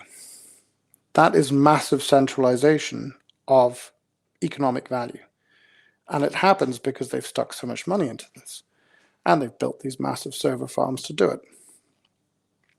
Funded in no small part by the likes of Larry Fink and BlackRock, who think if they get to the control point of 51%, they can actually change how Bitcoin works. Anyway, that's a whole other day's discussion. Our system, we've built software that people can install on a Mac, a Linux-powered Linux operating system computer, into a PC, Windows-powered computer. They install the software. They go to the Gaju markets to get the mining license to apply into it. All of these things, all of these processes we're working through right now to make us as automated and slick as possible, so millions of people can come in and do this. And our idea is really simple. Until we finish building the chain, we have to keep pushing updates to the chain on a weekly basis. We can't do that if it goes public, because like Bitcoin, we will suddenly have to have everybody, which we have no control over, adopt the same updates. So the solution, while we're still building some of the further pieces into this, which people will love, by the way, because the things that are coming next are about being able to create any kind of infrastructure you want within the system, but also things like the restoration of personal data, but understanding that we live in a data-intense world and we need to do data analytics against scaled data sets. Data-rich digital assets, which means that we can have real assets come on-chain for real, not the fake thing that people are talking about when they talk about tokenization of real-world assets. That's nonsense. I can explain that in a minute. All of the adaptations we want to do before we can stop building the core, Groot, we talk about resource, infrastructure, platform, application. Resource is missing in the world. It's missing in the traditional economic world. It's missing in the blockchain world. That's the really key bit that we've built now. What we're working on right now, in addition to that, is to make all the tooling exist so you can build any infrastructure you want, whether that's a national payment rail in America, for example, it's decentralized identity in Poland, it's medical data in the United Kingdom. Whatever you want, that's all infrastructure. The platforms and applications, which is the user pieces, that all flows above that. So when you look at the innovations and pieces we want to push into this, they're core to really making the whole thing work. That point about your money, your assets, your data. It's going to take us another 16 to 18 months to implement all of that. When we get to the end of that, it all goes public. We're hands off. We have no control, no governance, no nothing. Zip. Nada. When that happens, the big commercial miners, the guys who are currently mining Bitcoin, can step in and they can mop this whole thing up, and they can do what they like. Because just like with Bitcoin, over 90% of the mining will be done by these same 5 accounts. But between now and then, as I put it, we can call Marco to the world and have the world shout back Polo. Our Marco is, do you want to continue to be enslaved, or do you want to break free? Do you want to become an emancipated, sovereign individual? The sovereign individual requires your economic emancipation, because without money, without your data, without your assets, without your money, all the free speech and all the guns in the world aren't for much. You can maybe fight for as long as your ammunition lasts, and then you're crushed. Your ability to survive, to live, the Canadian truckers proved this. They not only shut down the truckers in Canada, they shut down all the people who sent them money. They shut down the means by which they could receive money. They closed down any payment service provider who continued to operate. They were closed down. Our Marco is to say to the world, here is your economic emancipation. Take it. Because we built the software. Everybody can download it and install it on any machine. And eventually we'll get this to work on gaming machines as well. Because the people who've been most screwed by the money printer aren't you and I. It's our kids, it's our grandkids. And they're the ones who are playing Xboxes and PlayStations, right? So we want to get this to them too. But once they install the software, we will then operate pools in the background, which allows us to make sure that all the updates we want to push to the chain are being pushed to the pools from us, because we're running the pools.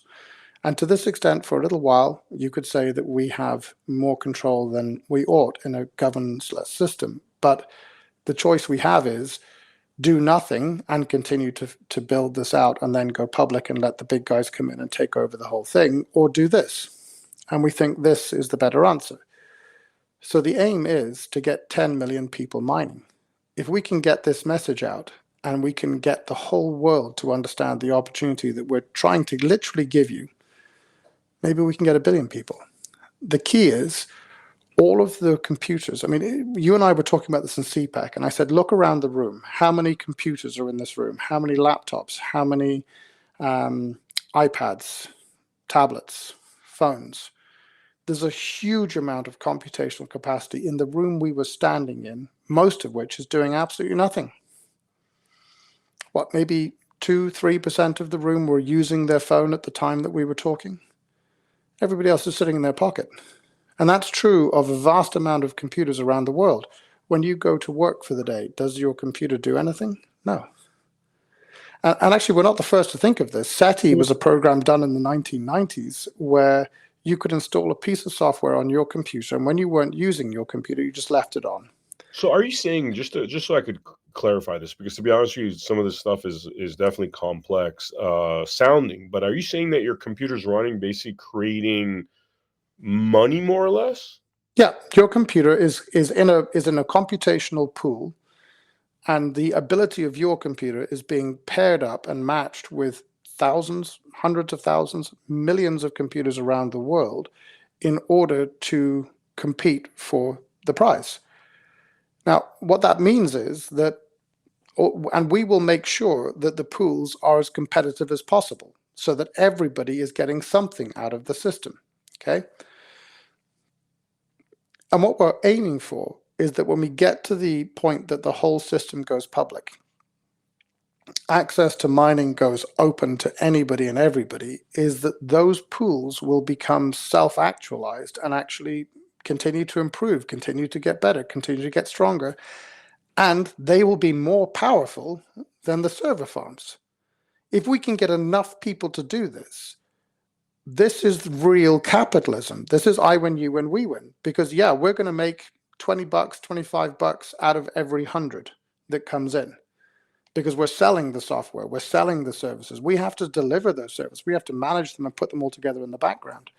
We have to do all of the marketing, all of the promotions. And so we're saying to people, look, we're going to spend about 60% of everything that comes in is going to go back out on customer acquisition, marketing, education, promotion.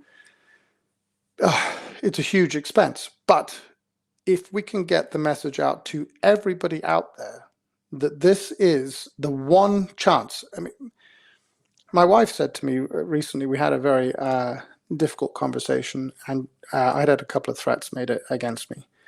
And for a number of years, people have said that if I do what I'm doing, that someone's going to kill me.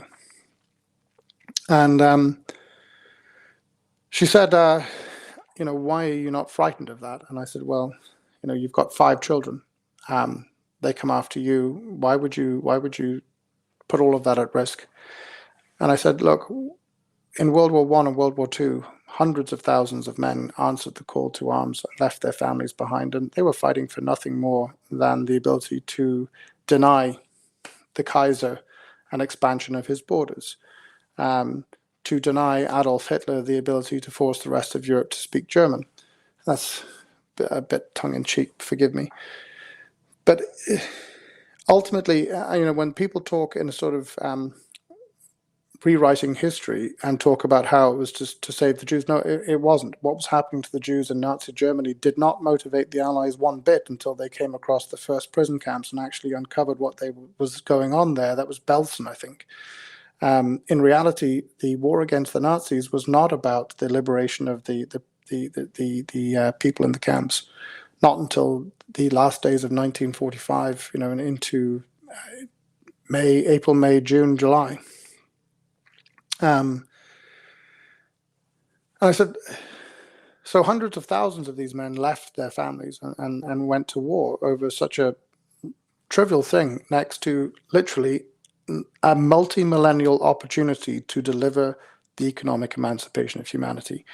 From the point where we began to move from a hunter-gatherer existence to a farming agrarian existence, we ceased to be able to move away from a threat. We now needed people to protect us from a threat, and people found that if they were able to exert force, they could take things, they could exert control. This is how we ended up with the feudal system. This is how we ended up with kings. They were the ones who took control.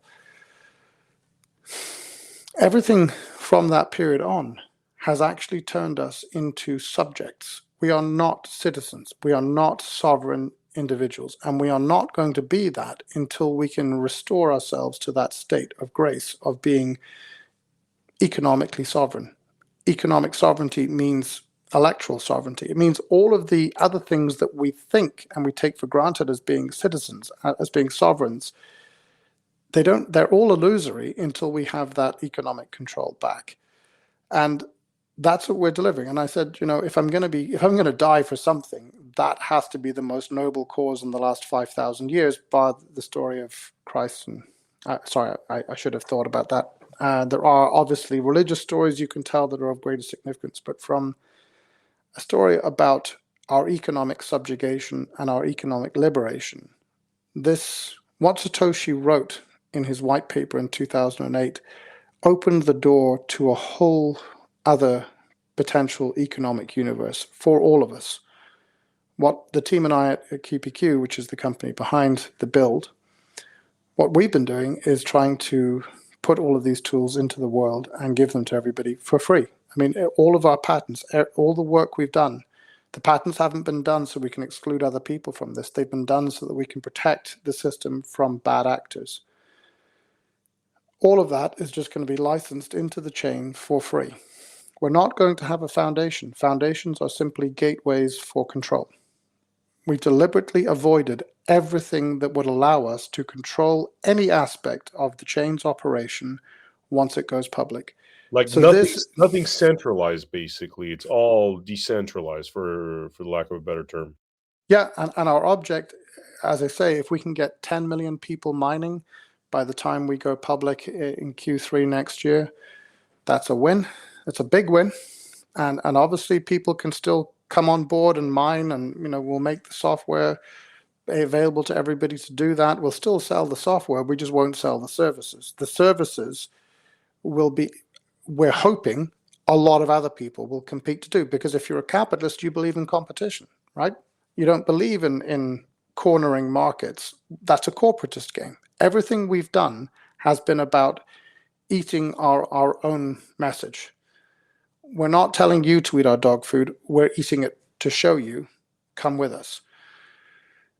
Every single thing we've done is that. We have adhered to that message to the most painful degree imaginable, because it would have been so easy for me to have written a bullshit white paper 10 years ago, gotten a ton of money in, and not be facing any of the financial or personal struggles that I have. And the same with my team.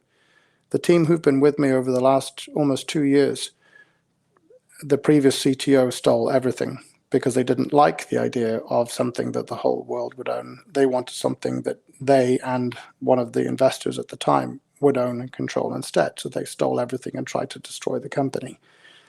Thankfully, a new team came in who shared the vision, shared the belief, and they haven't had it easy either.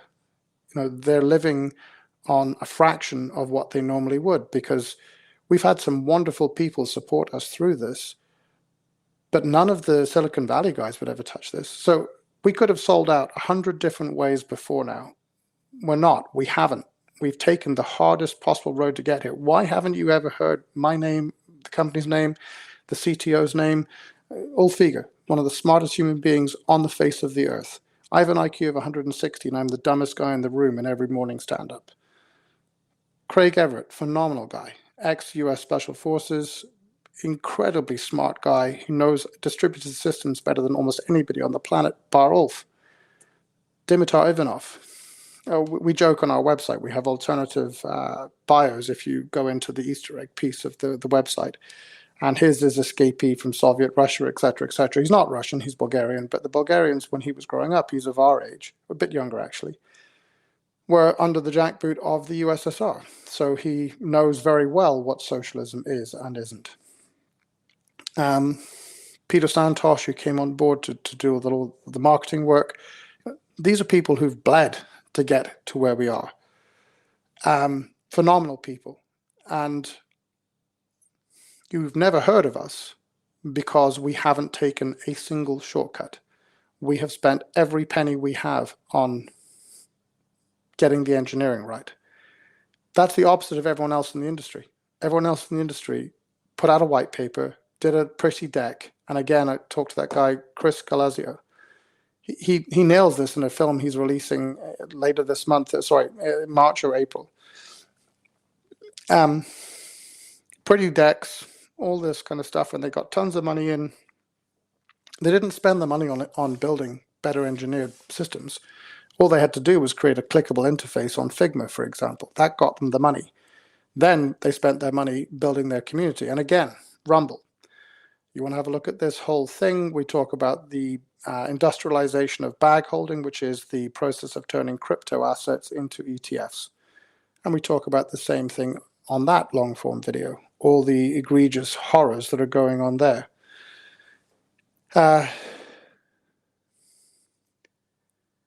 Ultimately,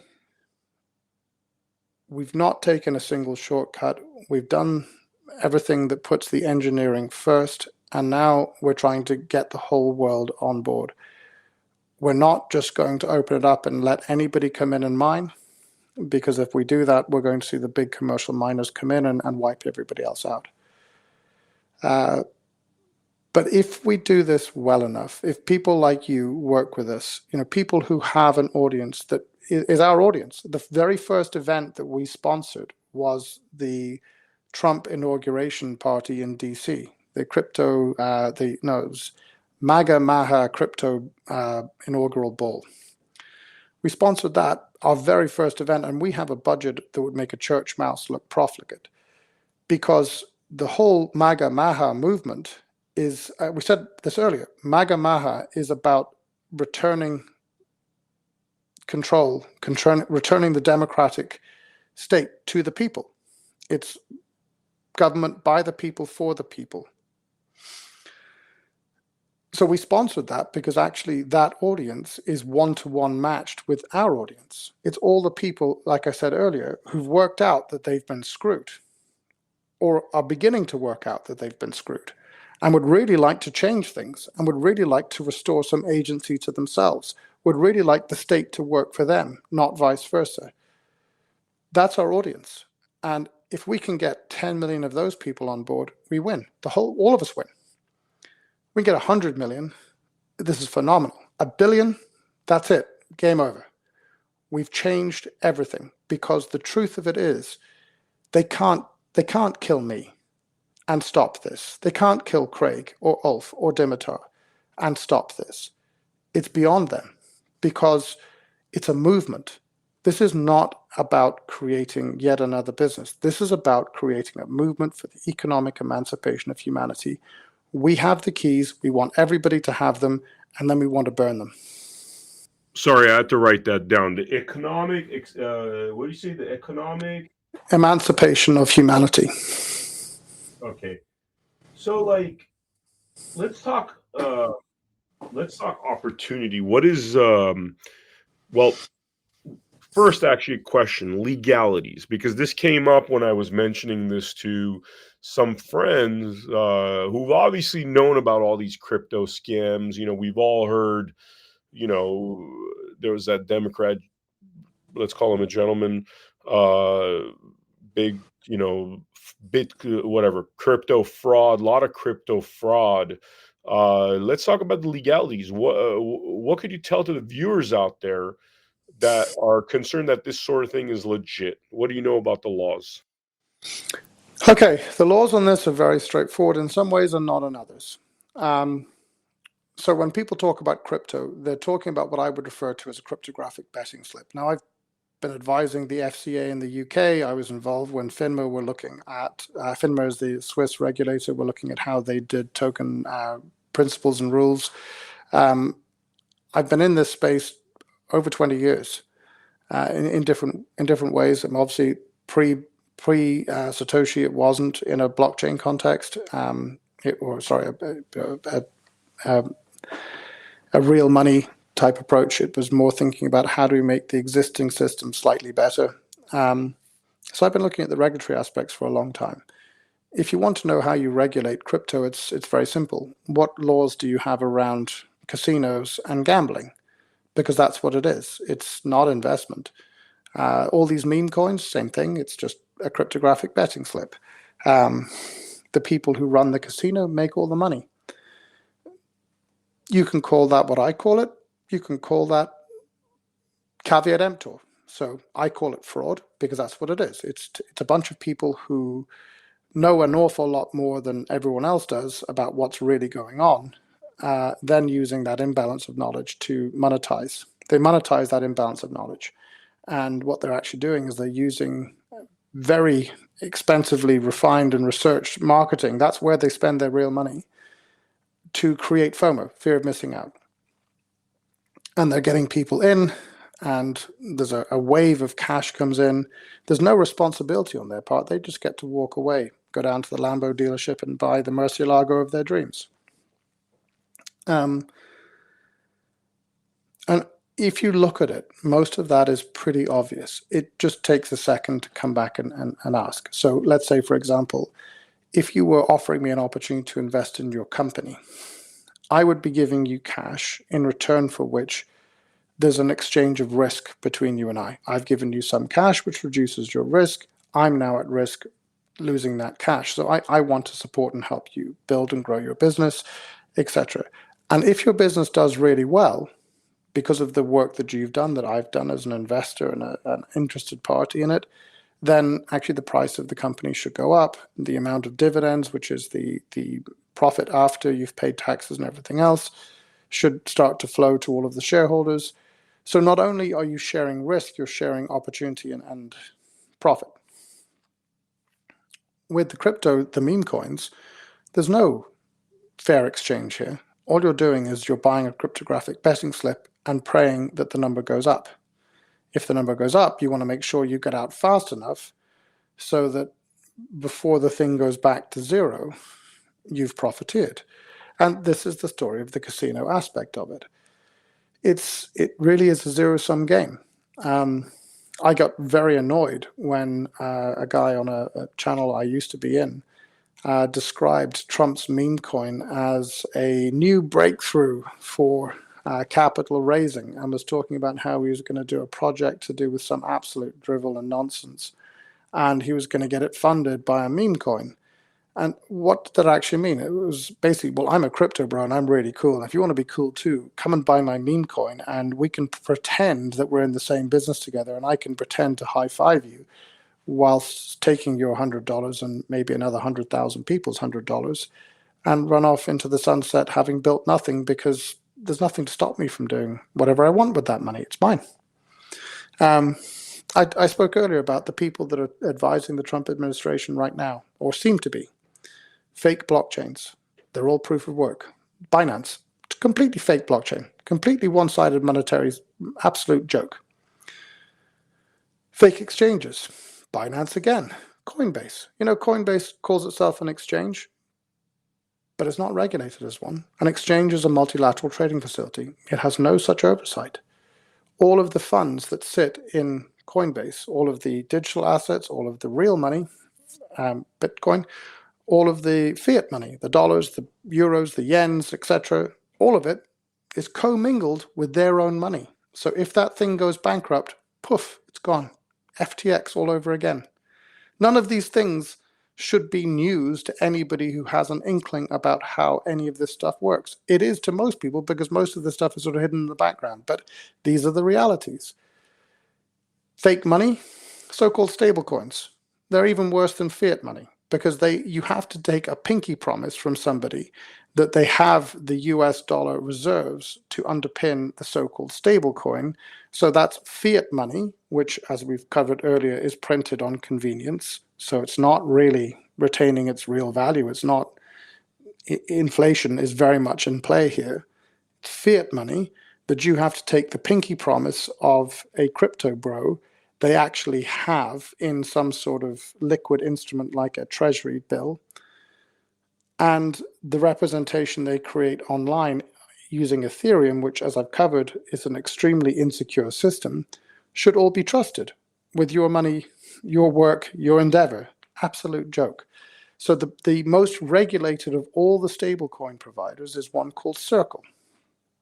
Circle are actually the good guys in this industry, believe it or not, but they can't get a big audit company to audit the fact that they have what they say they have. We have to take their promise. We have to take their pinky swear. No oversight, no regulation, no auditing. Those should be 3 colossal alarm bells ringing in everybody's ear, but they're not. Why? Because we're told through all the wonderful marketing, no, but we're good guys. We mean to be the best people you'll ever see. Blah, blah, blah, blah, blah, blah, blah, blah, blah. I'm on record time and time again. Anytime I'm ever allowed on stage, and by the way, I'm no platformed a lot because the crypto industry hate my guts for saying these things. The last time people had the bravery to put me on stage and talk about decentralization was in Liechtenstein. Go to the CCA Liechtenstein and you'll see me talking on stage. And on stage, I say very plainly, decentralization is a choice. People make all sorts of excuses for why we can't decentralize. We're working very hard to make sure that we're massively decentralized as quickly as possible. 1. 2, doesn't matter whether you think I'm the rebirth of Jesus Christ and that Craig is the rebirth of the Buddha. It doesn't matter. You cannot let anybody have the keys to that kingdom, ever. That is the whole problem. So, The crypto industry, Circle, as I say, they have an attestation as to what reserves they have. And that's the best there is in the whole industry. Tether, who are far bigger than Circle, they can't even get an audit company to do an attestation. These are the realities of what that industry is about. Okay. So when someone says they hear what we're talking about and they think illegal, you're right. This industry, the crypto industry, has done everything in its power to profiteer on the back of the promise of what blockchain could deliver and be. And it has abused that egregiously in order to hoover money out of your pocket and put it in theirs. Now, when it comes to Bitcoin, there is no issue with this. All of the regulations, MiCA in Europe, the regulations in Switzerland, the regulations in the US, they're all very clear on this.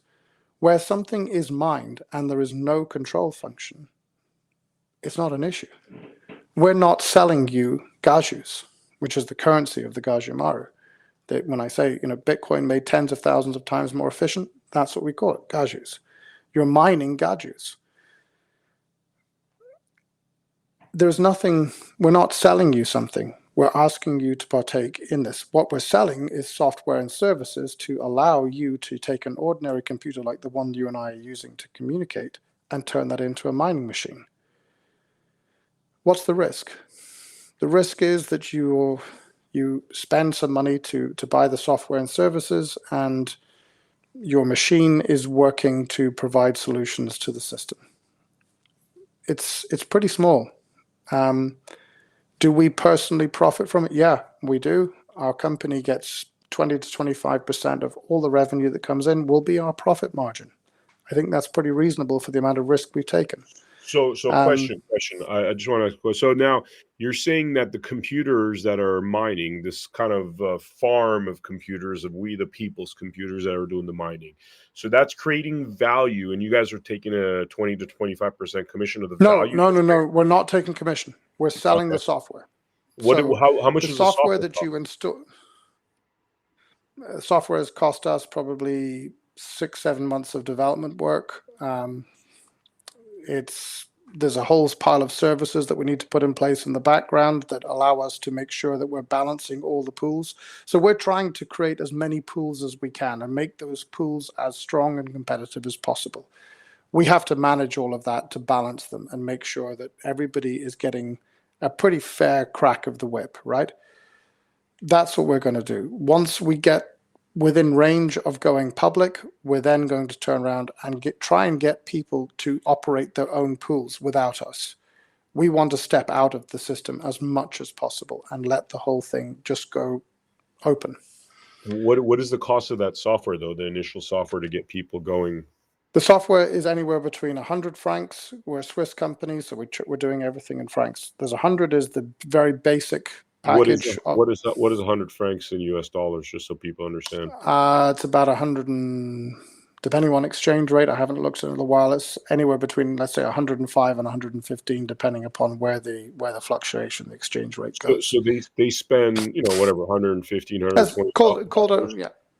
To get going, and now they're basically mining currency. Yeah. Okay.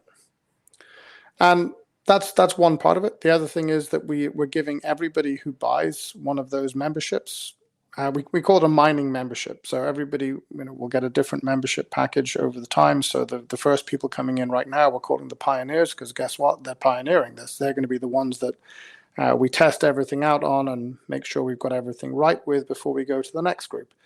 And so we'll keep iterating month by month, create new pools, create new delivery methods, etc. And that will then allow us, hopefully, to get to the millions. My hope is, okay, I'll explain this another way around.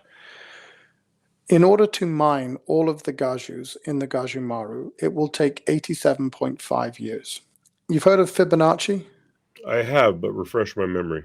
Okay, so Fibonacci is he was a mathematician, and he detected that everything in nature corresponds to a series of numbers, every single thing. 1, 1, 2, 3, 5, 8, 13, 21, 34, 55. What are they? They're the previous two numbers added together. So 1 plus 1, 2. 1 plus 2, 3. 2 plus 3, 5. 3 plus 5, 8. Everything in nature corresponds to this. The ratio, the golden ratio, is a Fibonacci ratio. And so if you look at a snail, the size of the snail's casing is a Fibonacci ratio. That's exactly what we've done with the bonding curve, the curve across the mining curve. Okay, so as it starts over here, the amount of work required to solve the puzzle is pretty small, and the rewards are pretty high. But the further you get around the curve, the more it goes like this. So right at the end, at the 87.5 year. Question. So you're saying that the pioneers have most of profit because they're on the lower end of the curve. The earlier you mine, the more of this you'll get. But in order to make this work in such a way that the maximum number of people can get involved, what we've done is we've constrained the amount that somebody can get. So we've removed the economic incentive to cheat. So let's just say, for example's sake, if you bought the top package, and we'll only sell very few of those. Most of them are going to be the $100, 100 franc packages. I think about 56% are that, and another 20% are the 250 and so on. It becomes, I think it's 0.2% of the memberships will sell in any month will be the 10,000 franc packages. So let's say you buy a 100 franc license, $100 license. And it says you can mine 10 gajus per day. But you put that license, that membership onto a server farm. Okay, so now you're sticking that onto a Bitcoin server farm. You're going to mine everything. And we're just going to go, okay, no, you're capped. You're limited at this amount. So the economic incentive to put that membership on a server farm has been removed because your cost to run the server farm is going to be colossal and your reward is going to be tiny relative to your cost. So the aim is to do it this way. Now, what happens if we fall below our targets? We only get 5 million people in. Well, then we're going to have a problem because the distribution won't be good enough. So we'll take the excess that's mined during that period and we'll make it available to market makers and try and make sure that we stabilize that price as much as possible so it stays within a range. Because if you walk into a shop and the price of the currency you're working in, gajus, is going up and down relative to other currencies madly, like you've seen happen in the past with Bitcoin, you can't actually transact. So that's going to be solution A if we don't do as well as we hope. Solution B is so many people come in and mine this that actually the distribution is huge. You know, if we got to 1 billion people mining this, distribution is so big that the thing stabilizes all by itself. You don't need to nursemaid it. It will look after itself. Anybody can build anything they want. We've built a marketplace. We've built the means to make payment in a shop. You know, anybody who has a mobile phone can transact with somebody else. We've built all the reporting systems into this as platforms that we will run. But everyone else can come and do the same thing. Like a guy asked me the other day, so how can I turn gajus into dollars? And I said, well, who says you need to? Because everything that you want to do should be possible within the context of the Gajimaro as well. But let's say you do. Why are you asking me when we're going to build an on-off ramp from fiat to gajus? Why don't you build it? It's open. Nobody runs this. Nobody controls this. This is the whole point. Anybody can do whatever they want. If Citigroup were to turn around tomorrow and say, well, we're going to build the best on-off ramps to the Gaju system, and we're going to build a completely digital bank, great. Everything we're doing is about trying to make sure that this is decentralized as possible and it stays that way. We're getting to the cusp of 2 hours, and I think we're about to get into part 2. So for the viewers out there, this is part 1 of the interview with Greg, and we're going to actually now go into part 2. Stay tuned. America Happens Network.